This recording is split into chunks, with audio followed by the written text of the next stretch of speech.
ദൈവത്തെ തെറിയൊക്കെ വിളിക്കും, ഒന്നും നടന്നിട്ടില്ലെങ്കിൽ. ഇപ്പോൾ പശുവൊക്കെ, എൻ്റെ വീട്ടിൽ പശുക്കുഞ്ഞ് കിടാവ് മരിച്ച സമയത്ത് എൻ്റെ വില്ലമ്മ അയോടത്ത് അതിനൊക്കെ ചീത്ത വിളിക്കുന്നുണ്ട്. ഓള് കൊണ്ടുപോയി എന്നാ പറയില്ലേ.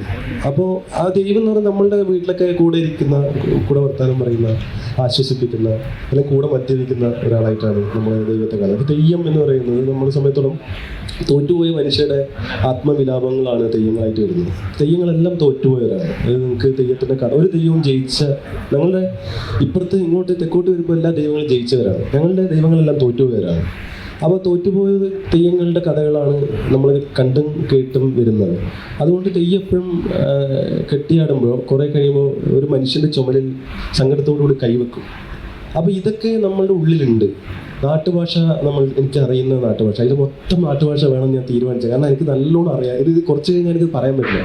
ഇപ്പോൾ കൊല്ലത്ത് ജോലി ചെയ്തു, കൊച്ചിയിൽ ജോലി ചെയ്തു, കോഴിക്കോട് ജോലി ചെയ്തു. ഇങ്ങനെ ഈ അവസാനം ക്രോസ് ആവും.